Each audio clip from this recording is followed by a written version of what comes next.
Isang mapagpalang umaga sa ating lahat, mga kapatid ko kay Kristo, mula sa The Solid Rock Morning Devotion. Isang kagalakan na muli tayo ay makapagbulay-bulay sa salita ng Panginoon sa umagang ito. Mga ilang minutong pagbubulay-bulay ng mga salita ng Panginoon upang papurihan at sambahin ang ating Panginoong Hesukristo. Ang ating pong pagbulay-bulayan ngayong umaga ay matatagpuan sa Roma 3, talatang 23, no? Roma 3, talatang 23. Ito ang sinasabi, sapagkat ang lahat ng nagkasala nga at hindi nakaabot sa kaluwalhatian ng Diyos. Lahat ng tao ay makasalanan sa harapan ng Diyos. Tayo po ay manalangin. Ama naming Diyos na mga pangyarihan sa lahat, naririto muli ang iyong mga anak upang ikaw ay sambahin sa Espiritu at sa katotohanan. Maraming salamat, Panginoon, sa pag-iingat mo sa aming pagtulog. Maraming salamat na muli mo kami ginising mula sa aming pagkakatulog. At sa umagang ito, Panginoon, patuloy kong inilalapit sa inyo ang aming mga kaibigan na may mga karamdaman. Patuloy mo po silang abutin, O Diyos, at pagalingin upang sila, O Diyos, ay magkaroon ng kagalingan sa mga karamdaman. Amin din inilalapit sa inyo, Panginoon, ang mga kaibigan namin na naghahanap buhay sa mga lansangan. Patuloy mo po silang ingatan, Ama, at ilayo mo sila sa anumang kapahamakan. Panginoong Hesus, sa umagang ito, dalangin namin ay sa aming pagpasok sa aming mga simbahan, dahil ngayon ay araw ng linggo, kami po ay mananambahan. Ingatan mo kami sa pagpunta sa iyong iglesia at upang ikaw aming sambahin, Panginoon. Dalangin ko rin, O Diyos, ang mga kaibigan naming naghahanap ng trabaho, man ay lokal o abroad, naway makasumpong sila ng trabaho sa tulong ng iyong banal na Espiritu. Ito ang aking dalangin sa matamis na pangalan ni Jesus. Amen. Kapag ang isang tao ay nagtrato ng masama o nagkamali sa ibang tao, ito'y nagdudulot ng pinsala sa kanilang relasyon at nagdadala ng may utang na loob ang nagkasala sa nawalan. Kinakailangan niyang gumanti sa sakit o pagkawala ng dinanas ng ibang tao. Halimbawa, pinansyal o emosyonal.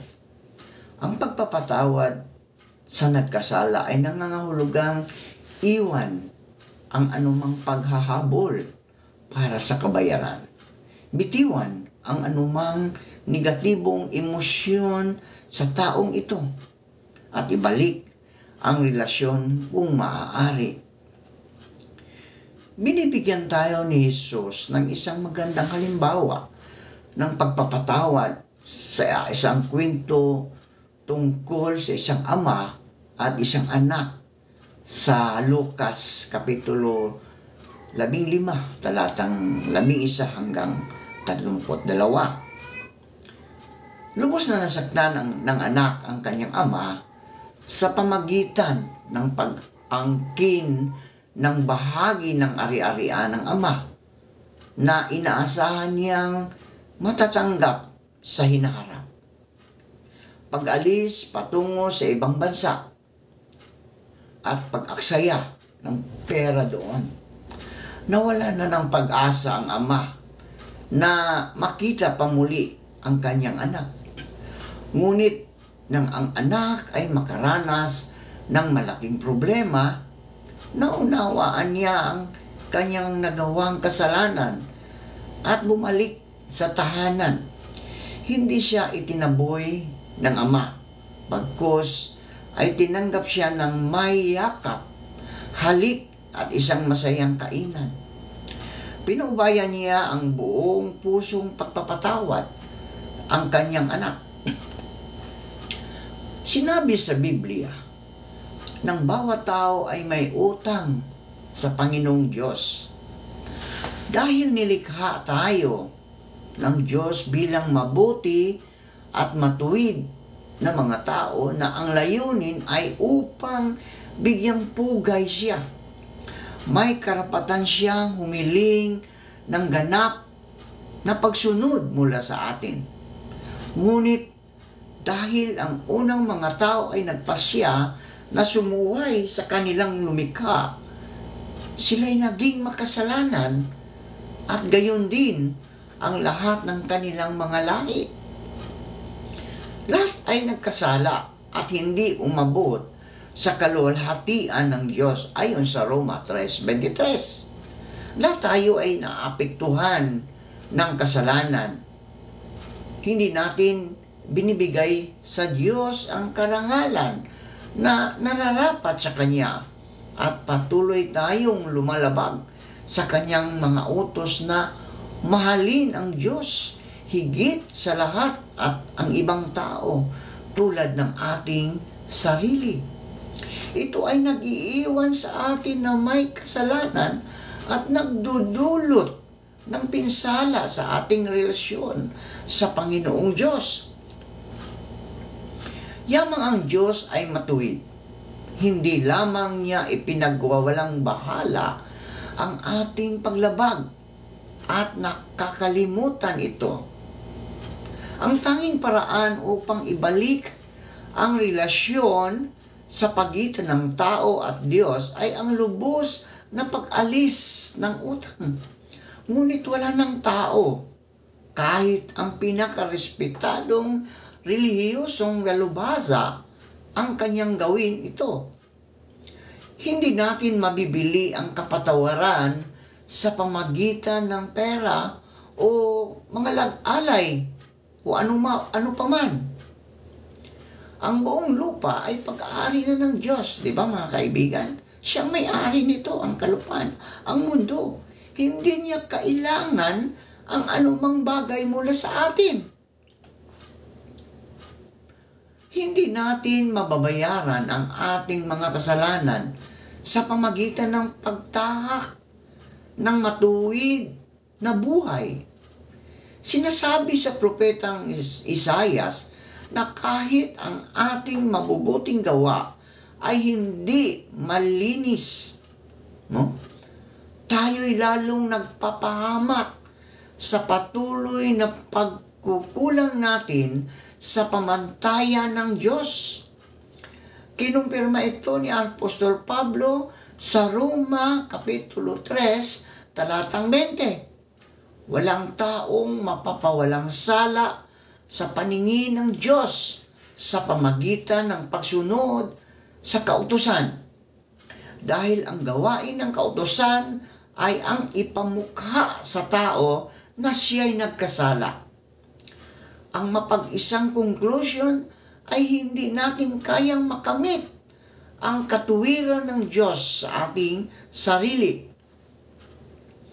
Alam ng Panginoon ang ating kawalan ng kakayahan na maging wasto sa Kanya. Ngunit hindi niya nais na malipol ang tao. Kaya inialok niya ang solusyon. Ano ang solusyon? Ang Diyos anak ay handang dalhin ang pasani ng kasalanan at pagkakautang sa kanyang sarili at bayaran ang pantubos sa pamagitan ng pagkamatay para sa atin. Ibinuhos niya ang kanyang dugo para sa marami, para sa kapatawaran ng mga kasalanan. Ayon sa Mateo, talatang 26, Kapitulo 26, talatang 28. Ang sakripisyo ni Jesus ang tanging posible at pangwakas na solusyon sa suliranin ng kasalanan ng tao. Kapag walang pag-anak ng dugo walang kapatawaran ng mga kasalanan. Sinasabi ng Hebreo, Kapitulo 9, talatang 22, at ang tanging perfectong sakripisyo ang sapat, kaya't naging tao ang Diyos, anak, upang ibuhos ang kanyang sariling dugo para sa mga makasalanan. Binayaran na ni Jesus ang ating kasalanan. Ang tanging bagay na kailangan nating gawin ay itanggi ang ating kasalanan o sa ibang salita, humingi ng patawad. Aminin na nagkasala tayo. Kung gagawin natin ito, nais ng Diyos na patawarin tayo at ibalik ang relasyon. Siya ay tulad ng ama sa kwento mula sa Lucas 15. Gusto niya ang pagpatawad. Sinasabi ng Biblia na may kagalakan sa langit sa bawat makasalanang magsisisi. Ang paghingi at pagtanggap ng patawad ay hindi isang solong gawain. Habang tayo'y nabubuhay sa mundo, patuloy tayong nahuhulog sa kasalanan. Ang Biblia ay lubos na totoo ukol dito. Kung sinasabi nating walang kasalanan tayo, itinutulot natin ang ating sarili at hindi natin ipinapakita ang katotohanan sa ating sarili. Makikita natin ito sa 1 Juan, Kapitulo 1, talatang 8. Ngunit, inililinaw ng sumusunod ng talata na hindi natin kailangang paghiwalayin ang ating sarili sa Diyos dahil sa ating kasalanan. Kung inamin natin ang ating mga kasalanan, dapat na makatarungan ang Diyos na patawarin tayo sa ating mga kasalanan at linisin tayo sa lahat ng kalikuan. 1 Juan 1, talatang 9. Ang pag-amin natin sa ating mga kasalanan ay nagbibigay sa atin ng kabayaran. Kung tayo ay tunay na nadarama ang pagsisisi sa ating kasalanan, patawarin tayo ng Diyos. Ang mga talatang inuulit ko sa itaas ay nagbibigay daan sa tanong, kung mamamatay akong bago ko inamin ang particular na kasalanan, magpapatawad ba ako ng Diyos? O mawawala ba ang ako dahil sa mga hindi inamin na mga kasalanan? Hindi mo kailangang matakot na mawala ng kaligtasan. Walang sino mang makakapag-amin ng bawat kasalanan na ginawa niya. Madaling makalimutan ang maraming sa ating mga kasalanan. Tanging nagiging hadlang tayo sa ating relasyon sa Diyos kapag malayang iniwasan nating aminin ang partikular na mga kasalanan. Dahil sobrang nag-i-enjoy tayo sa ating kasalanan at ayaw nating talikuran ito. Ito ay nagdudulot ng pinsala sa ating relasyon sa Panginoon. Aminin ang iyong kasalanan sa Diyos, kaibigan. Ang ating posisyon bilang anak ng Diyos ay hindi nagbago. Hindi nagbago. Ngunit ang relasyon ay nagbago. Ang isang anak ay maaaring magawa ang isang bagay na magpapagalit o magpapalungkot sa kanyang mga magulang. Ngunit hindi nangangahulugang siya ay hindi na anak nila. Gayunpaman, kailangan niyang aminin at baguhin ang kanyang buhay upang ayusin ang kanyang relasyon sa kanyang mga magulang. Ang parihong bagay ay totoo para sa mga anak ng Diyos. Ang pagmamahal ng Diyos sa iyo ay hindi nagbago. Hindi mo mawala ang iyong kaligtasan sa pamagitan ng kasalanan. Ngunit upang maging malapit ulit sa Diyos, upang ibalik ang relasyon, kailangan mong aminin ang iyong kasalanan at tanggapin ang kanyang kapatawaran. Bukod pa rito, mga kaibigan, kung nalalaman mo ang isang particular na kasalanan, bakit mo ipahihintulutan ang iyong sarili na hindi ito aminin sa Diyos? Basahin mo ang Awit, Kapitulo 32, upang malaman kung gaano kalaki ang hadlang na ito na naidulot kay Haring David habang hindi niya inamin ang kanyang kasalanan kay Batseba. Tayo'y tinatawag na umamin ng ating mga kasalanan at ihiwalay ito. Kaibigan, kung ikaw ay isang mananampalataya ngayon at may mga hindi inamin na kasalanan, kapag ikaw ay namatay, hindi ka malalagay sa impyerno. Hindi ka malalagay sa impyerno. Ngunit bakit mo iiwan ang mga kasalanan na ito nang hindi inaamin? Huwag tayong aminin ang mga ito. Ang pag-amin sa iyong mga kasalanan at pagtanggap ng kapatawaran ng Diyos ay tutulong sa iyo na masayang lumakad na kasama ang Panginoon sa bawat araw ng iyong buhay. Tayo po ay manalangin. Marami pong salamat, Panginoon, sa mga salitang aming napagbubulay-bulayan ngayong umaga. Ang pagpapatawad, Panginoon. Patawarin mo kami unang-una sa aming mga nagawang kasalanan. At kami rin ay makapagpatawad sa mga taong nakakasala sa amin.